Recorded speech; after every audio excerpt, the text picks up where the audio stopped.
Nintendo just turned 135 as of September 23rd. They were founded in 1889 as a half business, half Hanafuda company, and they made toys and all these different things up until the NES released. And the NES launched the gaming industry into what we know it as today. And so instead of doing a retrospective on the entirety of Nintendo, I decided to focus on just a little part of their history, one of the most successful and if not the most impactful decisions they ever made, which was to create and produce 3D Mario games. So I'm going to go through each and every 3D Mario game, give a little bit of history on it, my personal opinions on it, and just talk about all of them in general up until the last 3D Mario game. So if you like today's content, make sure to like and subscribe, hit the bell if you want to know exactly when my videos come out. And hey, just thank you so much for watching in general. I really appreciate the support my channel has gotten these last couple of weeks, and I hope to keep that going, so thank you so much. Starting off with Super Mario 64, this game released on June 23rd, 1996, and was one of the most groundbreaking games to ever release. Mario 64 was the first ever 3D platformer game, and was the first ever game to where you just was playing as a guy, running around and jumping, and that was just the fun of it. Maybe you've added something like Mario Kart where you have cars, or something like Halo where you have guns and you're running around and you're trying to shoot people, but the difference is, it all started here, and no one had ever thought, or even knew it was technically possible to create a 3D environment where you were jumping around and running and doing all these different things with all these different level combinations. And that was another thing that Super Mario 64 was so revolutionary in, was the level design. It wasn't just Mario running around doing things, it was an objective-based game.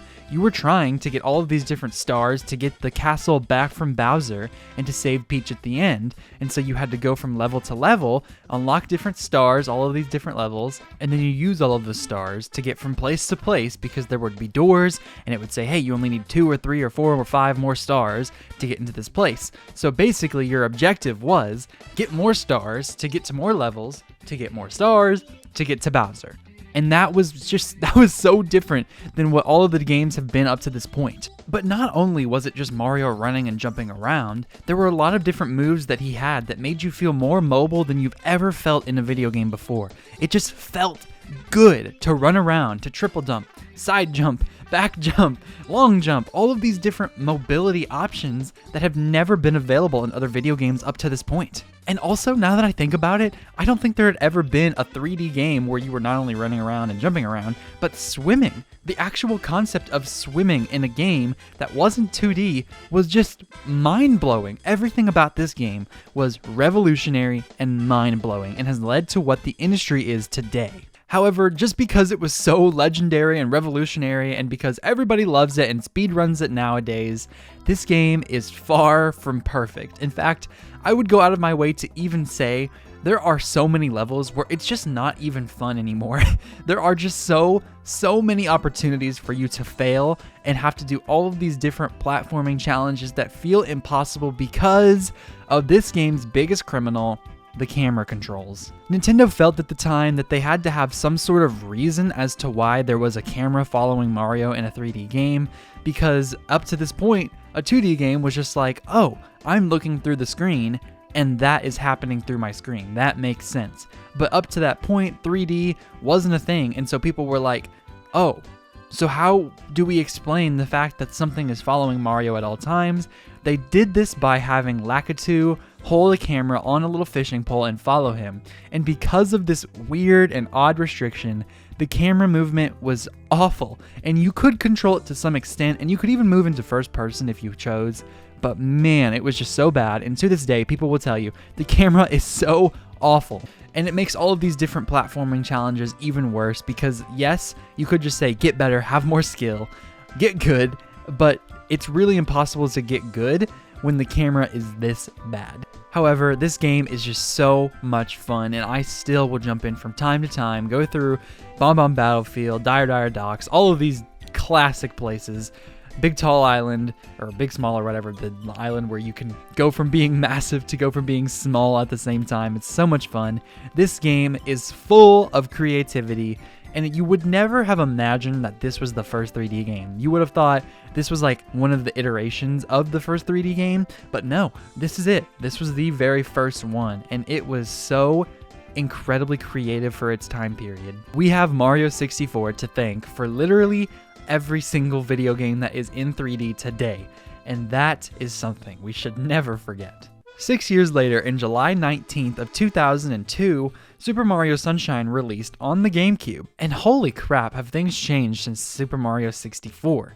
Everybody is in on this whole 3D thing, Xbox is in full swing, PlayStation is in full swing, and guess what? Mario isn't the only option you have now, and so Nintendo can't just rely on being the only one in the market, they have to actually rely on making good, fun games. Not that Super Mario 64 wasn't fun, but I guarantee you it wouldn't have been as big of a success if it wasn't the only type of its game on the market. Now, we look at Super Mario Sunshine, and the GameCube was so much different than any other Nintendo console, because for once in their lives, Nintendo was actually focusing on graphical fidelity and power over all of these different things that they have mostly prioritized in their entire history. And so PlayStation, Xbox, GameCube, they were all pretty much on the exact same level in terms of power, but because the GameCube was such a flop compared to all of Nintendo's other home consoles and just handheld consoles in general, Nintendo never seemed to want to go back towards that power first level. They just wanted to go, hey, buy our consoles because we have fun games, not because we look the best, and that's something that I really enjoy of Nintendo and why 3D Mario is so much fun, because they're not focusing on each individual blade of grass, they're focusing on how is this going to be the most fun experience possible. Super Mario Sunshine is probably one of the only 3D Mario games that kind of got caught up between being fun and also being graphically impressive. In Super Mario Sunshine, you have the Flood Pack, and Mario can use it to traverse in so many different ways than he could in Super Mario 64. Of course, you also have the triple jump, side jump, some somersault, all of that stuff that you had in Mario 64, but this time you have somewhat of a jetpack but with water.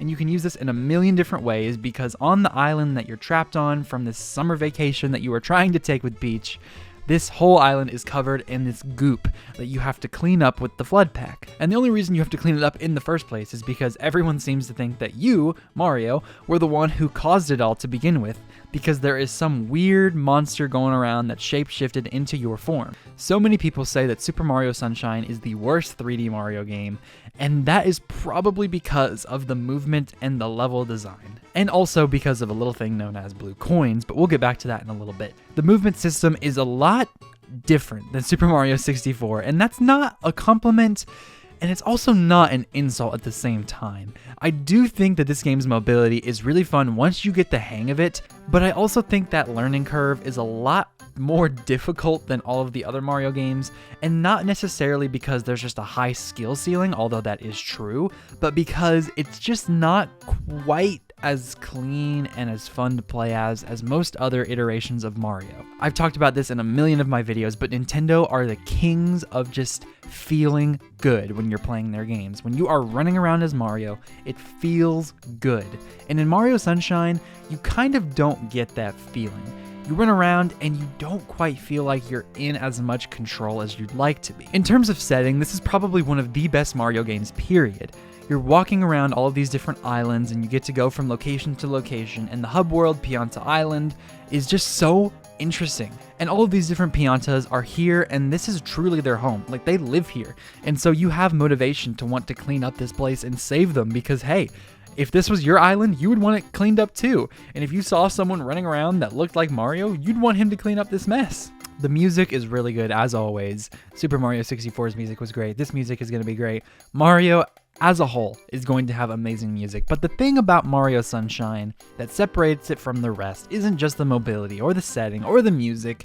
It is the level design. And the level design, it's complicated to say the least, because it can be very fun and you will run around and have a good time at the beginning of the levels because, hey, they're introducing you to the mechanics, they're introducing you to this world and the gunk that you gotta clean up.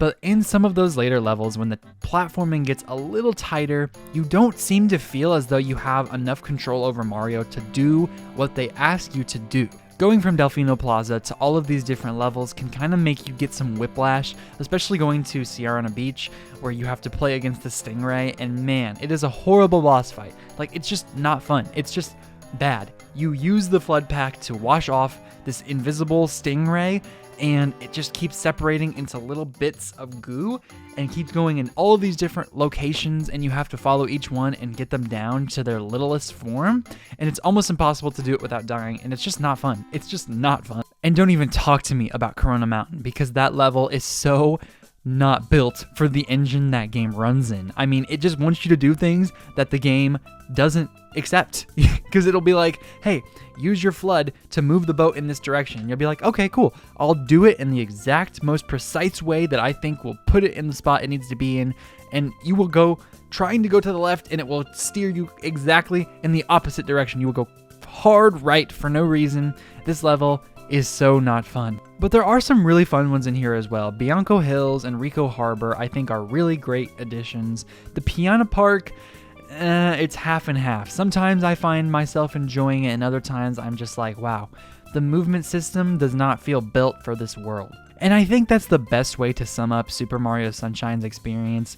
The level design is interesting at best, awful at worst. You have all of these different settings that are really intriguing to look at, and you can just really tell that the creativity is oozing out of these developers' brains into this game, but it doesn't quite translate into the perfect experience that I think they wanted it to be.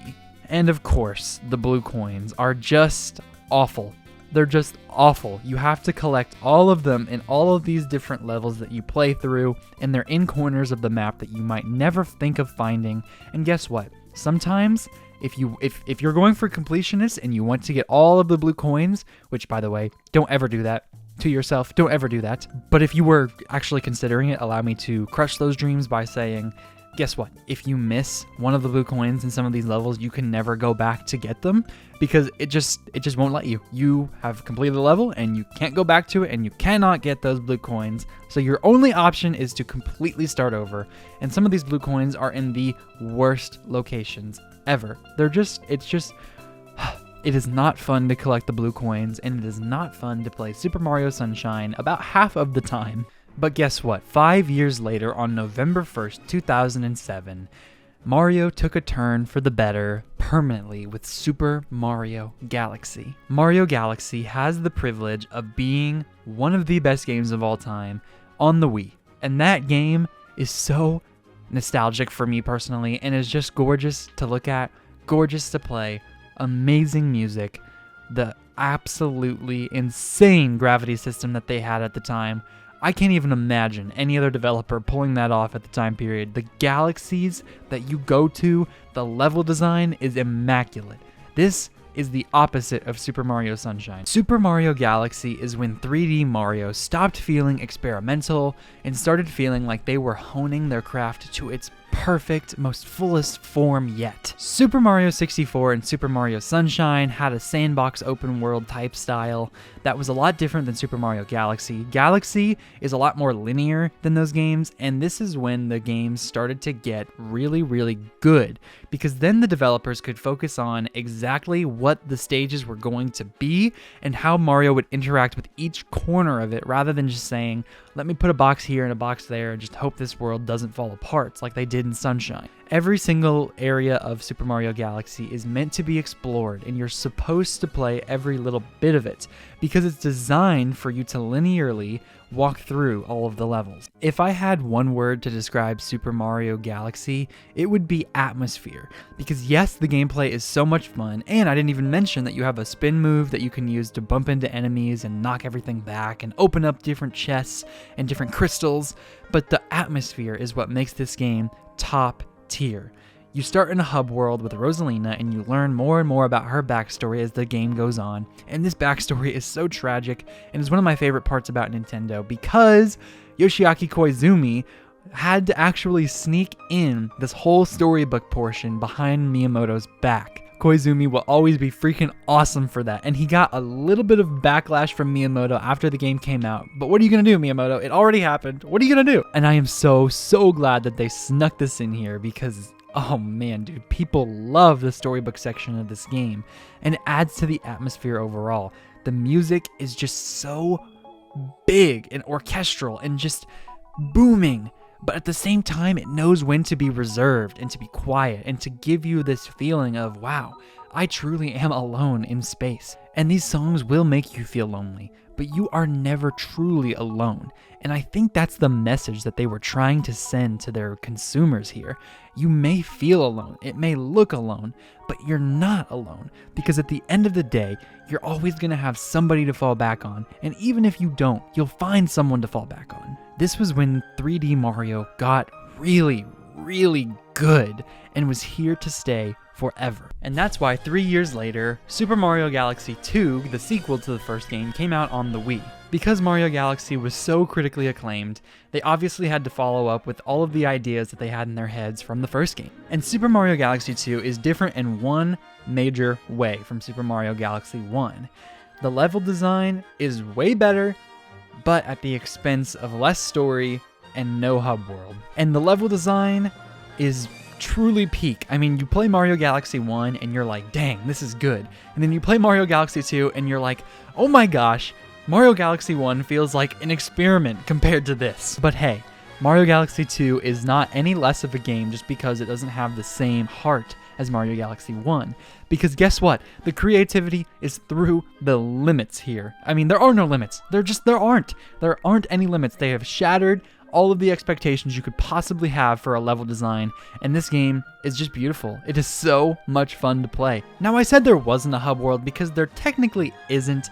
I mean, Super Mario 64 had the castle, Mario Sunshine had Delfino Plaza, Mario Galaxy then had the Comet Observatory, and Mario Galaxy 2 has this like spaceship Mario thing where you're running around and all of the different characters, NPCs, people that you meet from the different planets and galaxies that you go to, they will be there as a sign of like, hey, this is the progress that you've made. These are the people that you're fighting for and saving. But it's not a hub world because you go to the top of the ship and you press a button and it takes you to a world map. And the map is where you select the levels that you're going to play. And honestly, the character is kind of taken out of it. The charm is taken out of it by having this, but I truly don't mind. I mean, the Comet Observatory is so special, and if they had made another thing just like that, I think it would be awesome. But I don't mind how they did it in this game, because at the end of the day, the spaceship is still there. There are still NPCs showing you about all of these different people. It still feels alive. I understand that if you look at a world map, it makes you feel like this isn't a real world, rather you're selecting a level, which technically you are, but I think there is still personality to be found within it if you look at it hard enough. But if I'm being honest, I truly don't care, and I don't think it matters that much because the game itself is just so much fun. They added Yoshi to all of these levels, and he has a bunch of different abilities as well. You're not just riding him around. You can use his tongue to catch all of the enemies around you and to suck them up, kind of like Luigi's Mansion, but in a lot different of a way, I suppose. And then you have abilities like the chili pepper that makes you run up these things so fast. You have the different balloon type Yoshi that is reminiscent to Super Mario World back on the SNES. It's kind of ironic because Mario was the one who could turn into a balloon in that game, and now it's Yoshi, and that was Yoshi's first game was on the SNES, but hey, it's just cool. They had a lot of callbacks. And in Super Mario Galaxy 2, there is a level that recreates the Womp Fortress from Mario 64. So this is when the nostalgia for that game really started to kick in, and it is so creative and so much fun. Super Mario Galaxy 2 is just fun. That is the definition of this game. And the atmosphere from all the galaxies is still there, maybe not as strong, but still absolutely there. And I love this game to pieces. It was the perfect follow-up. I can't imagine a world where they didn't make a sequel to this game.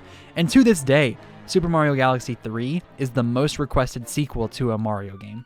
And I think that says a lot about this series. Next we have Super Mario 3D Land, which released on November 3rd, 2011 on the 3DS. And this is another one where I kind of wonder if it turned out the way it did because of the console hardware that it was on, similar to Super Mario Sunshine, where they were just really focusing on making it pretty, and they didn't really seem to fine-tune Mario's movement system as well. Super Mario 3D Land takes all of the fluff away and just puts it back to basics. Super linear, super 2D style. This is like the most 2D, 3D game you'll ever play in your life. And the 3D slider is probably one of the only reasons that this game exists in the manner that it does.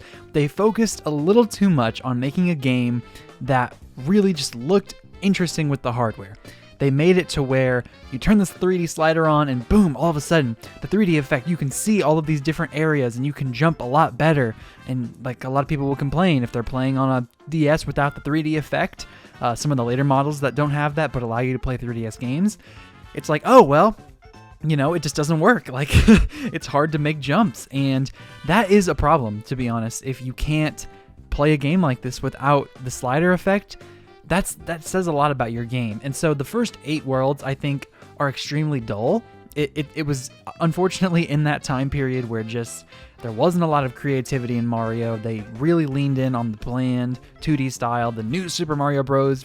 Phenom was kind of taken off, and the Wii version of that really made a lot of games formulate. And so the 2D style of games really infected the 3D Mario games here. If you compare this to all of the other 3D Mario game home console games, it's truly not even close to any of those games. Like, I would honestly, and I know people are going to kill me for this, but I would honestly rather play Sunshine every day of the week than I would 3D Land, because yes, there is simple fun to be had in 3D Land, and I do think it's a good game. Like, I'm not saying it's a bad game. I think it's a great game compared to the rest of the industry, sure, but for 3D Mario standards, I think that this is just the worst one. But like I said earlier, the first 8 worlds are extremely basic, and then they only use like some of the random regular power-ups from the old days. And I think they were just trying to lean into nostalgia there. But then the latter, like after you beat Bowser, that is when the game starts to get good. The challenges ramp up. All of the games, they really come together in this last part. And the level design is a lot better. The use of power-ups and the use of platforming and enemies and varieties and just everything. It is so much better at the latter half of this game than it is at the beginning. But still, I mean, a lot of people might not even really get to that point. If you have to essentially beat the game before you get to the good part, I'm not sure it's worth it. And yes, I do think it's a good game. Like I said, it's just not 3D Mario to me. It doesn't feel like a 3D Mario game. But you know what does feel like a 3D Mario game? And this might seem somewhat hypocritical. Super Mario 3D World, which I'm going to just talk about the Wii U version here.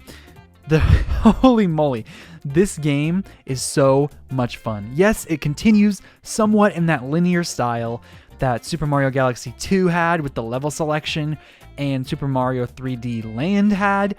It is basically just Super Mario 3D Land on steroids, and this game is so much fun. The cat suit really just did not strike a chord with people when the game first came out, and people just... being on the Wii U just doesn't help. In general, it just doesn't help. But now that it's on the Switch, now that people can really see the upgrades that the Switch version got to this game, man, is it so much better. But we're going to stick to the Wii U version here.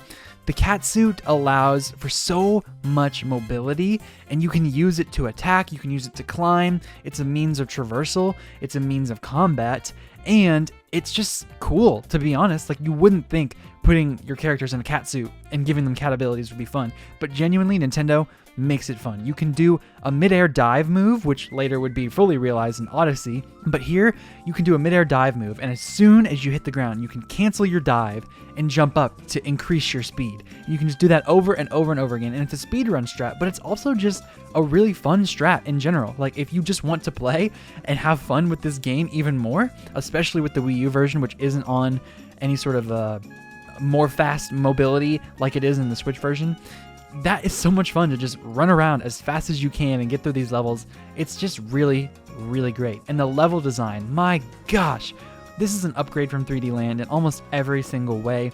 And it is similar to 3D Land to where after you technically beat the boss, you can play a bunch of levels afterwards, like new levels that will unlock. And there's obviously the big challenge at the end and after all of the extra worlds. But it is just so much fun before you get to that point, and then once you get to that point, you want to keep going, and then all of a sudden, I swear to you, the first level after the Bowser fight, it is just the level design and the difficulty level, it just goes up. It immediately goes up, and it's just so fun. And this is the first original 3D Mario game, not counting 64DS, because that is not an original Mario game. I just want to talk about the only originals.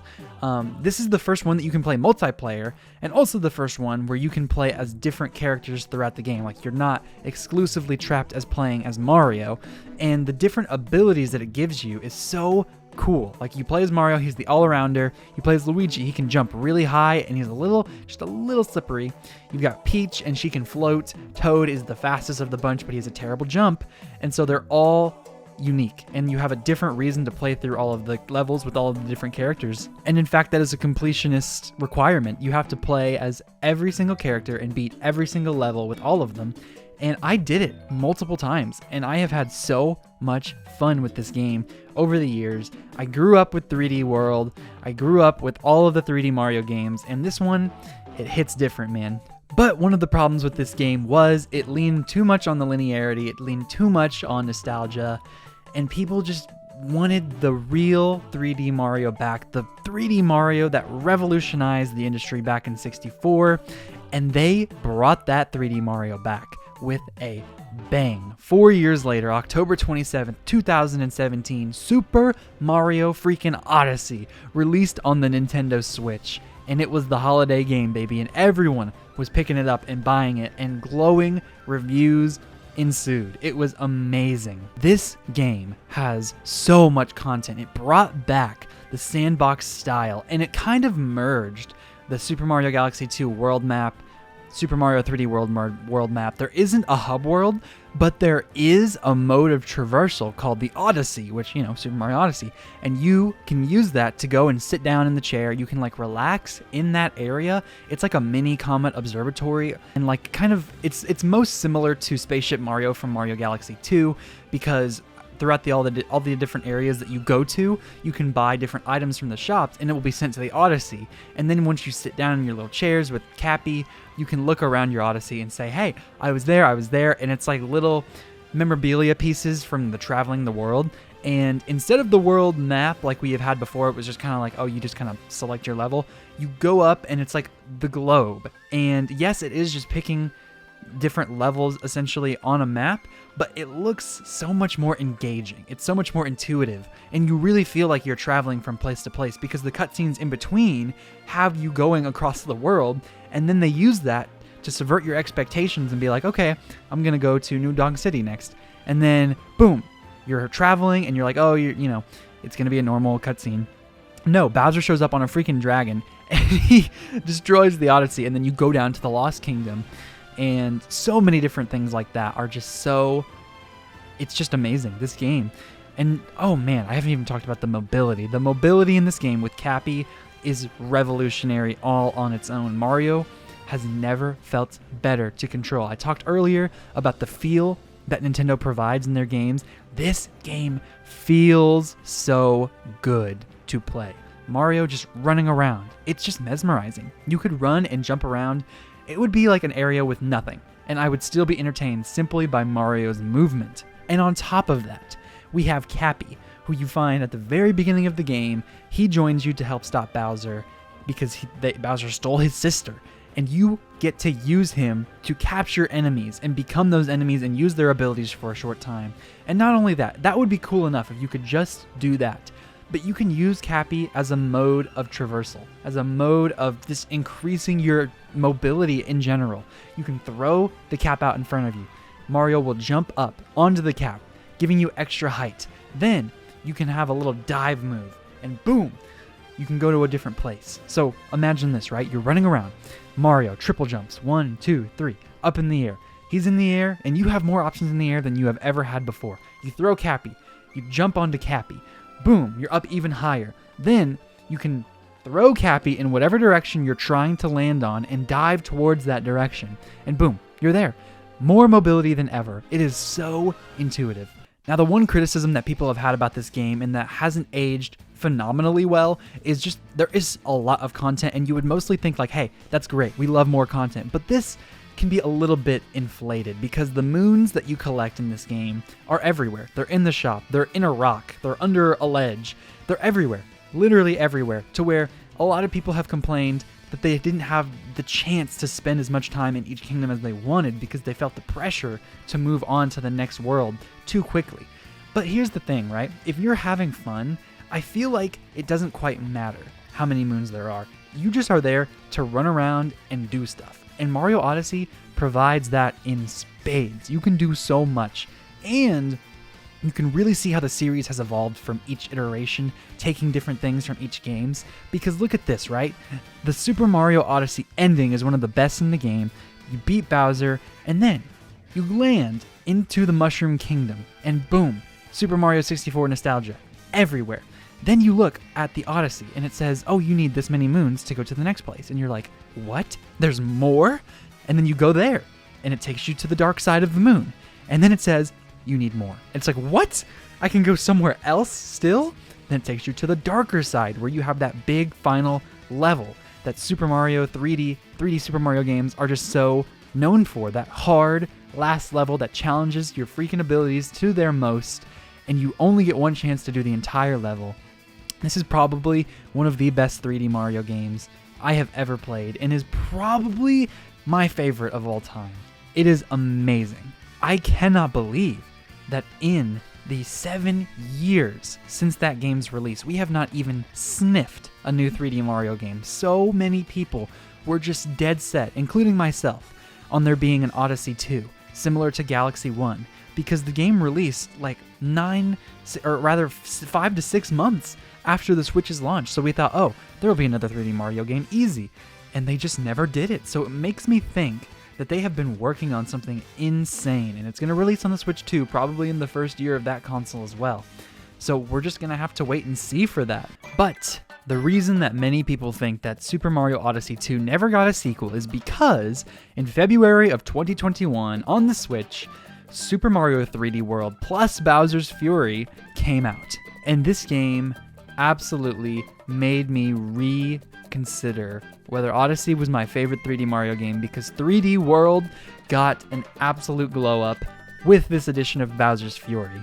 Now 3D World is even better than ever. Like I said, they absolutely increase the movement speed. You can go so much faster. I've said in previous videos that Toad is the fastest character and Peach is the slowest character. And in the 3D World iteration on Switch, Peach is actually faster than the Wii U version of Toad. That is how much they increased the speed, and it makes the game a lot more fun. They increased the speed, and then they added the mid-air dodge roll that I was talking about in Super Mario Odyssey. They added in little hints of movement, things like that, into 3D World from Odyssey, including the pipes. You can quickly move into the pipes now, and the game is just better than ever, and it runs silky smooth, 60 FPS. It is just an amazing game. But that's not necessarily why I'm talking about it right now. I glowed about 3D World a little earlier in this video. What I'm talking about now is the last 3D Mario game to date, and yes, I am counting it as its own original game because Nintendo essentially counted it as its own original game. Bowser's Fury. Now, Bowser's Fury is unique because it is the only 3D Mario that isn't linear, isn't sandbox style, but is actually open world. Now, it does have some open world restrictions, and not like a regular Breath of the Wild, Tears of the Kingdom type open world, because you will get to the land, and then you'll be like, okay, what's going on here? You look around, the islands will not all be up. It's not like you see it, you go to it. It's like you go to what you see, and then you complete something there, and then boom, something else pops up to the other side. Like, these islands will just literally come out of the ocean like it was nothing. And it uses aspects of 3D World in this open world style. So for example, traversing different island to island, you can use Plessy to go from place to place rather than it just being some, I don't want to say auto scroll, but you know those Plessy levels in 3D World where really all you have to do is go straight.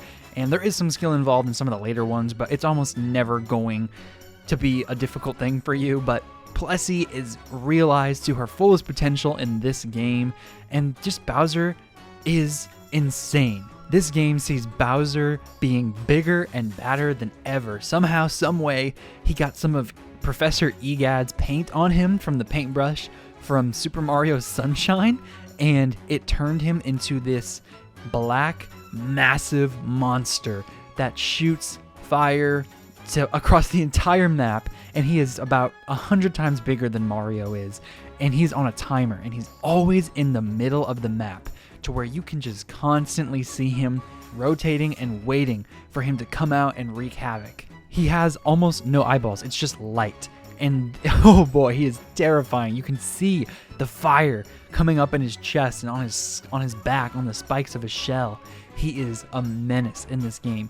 And the criticism of this game also happens to revolve around Bowser and his rotating shell, because that timer can get really, really annoying when you're just trying to do something and he comes out of nowhere, and it stops being scary when it happens for like the 20th time, and you just know the only way to get rid of him is to collect either another shine sprite, or you can just fight him as Cat Mario, because Cat Mario can turn into a massive version and you just have this huge fight. And it's incredible because then the map that you were literally just playing on becomes like a little speck that you are just fighting this gargantuan Bowser on. Bowser's Fury encapsulates a future that I'm not sure I want Mario to take.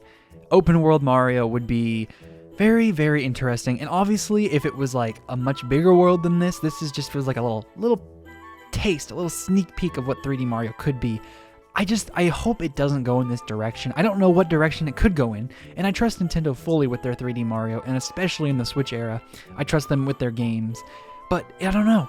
For some reason, I feel like this is not the right direction, but if you took an open world Mario, and this is what people who, like me, who are kind of skeptical of the open world idea, if you took a completely original 3D Mario, built ground up for the next console, and it was just totally original, and it had its version of Flood, its version of a cat suit, its version of Cappy, some new gimmick, some new traversal mode that would make that game a lot more fun, then yes, absolutely go for it, Nintendo, because we're going to be eating our words, us open world. I don't hate open world games, but us 3D Mario open world defiers, we're going to be eating our words soon, I think. So I hope that we get to see that reveal within the next presentation for the Switch 2, and I hope that we continue to just look back on this series with fondness and to continue to see that each iteration has gotten better and better. But the 3D Mario history is one of absolute insanity, and it is just so fun. If we could define 3D Mario or any Mario game in one simple word, it would be fun. And the thing is that there are avid supporters of each and every one of these games that will tell you that their game is the best. There are people out there that truly believe that Sunshine or 3D Land are the best 3D Mario games, and they can give you a plethora of reasons as to why. And I can't even be mad at them, and I can't even say you're wrong, because there are just so many amazing factors to take into consideration for these games. And honestly, the future of 3D Mario, I don't think could be brighter. Odyssey has shown us how creative they can get, how groundbreaking they can be. Bowser's Fury shows us that they're experimenting with all kinds of different ideas, and I'm sure that they took the feedback from that and are absolutely tuning it to its finest for the next game. So yes, I am looking forward to 3D Mario in the future, and I hope y'all do too. And it doesn't matter what your favorite 3D Mario game is, all that matters is that you enjoyed today's video. So thank you so much for watching all the way to the end. You are freaking amazing. Don't forget to like today's video if you liked it, and subscribe if you want to see more of my content. Click the bell down below to see when I upload, because I upload every single Friday, and you will not be disappointed with my content moving forward into the future. Make sure to comment down below your favorite part of the video, and just talk about 3D Mario in general, or whatever the heck you want to talk about. I am not your dad, so go ahead, go down there and type in whatever the heck you want. I will see y'all in the next video. I have been Ray, this is Ray's Nintendo Talk, and just thank you once again for watching. Have a great day.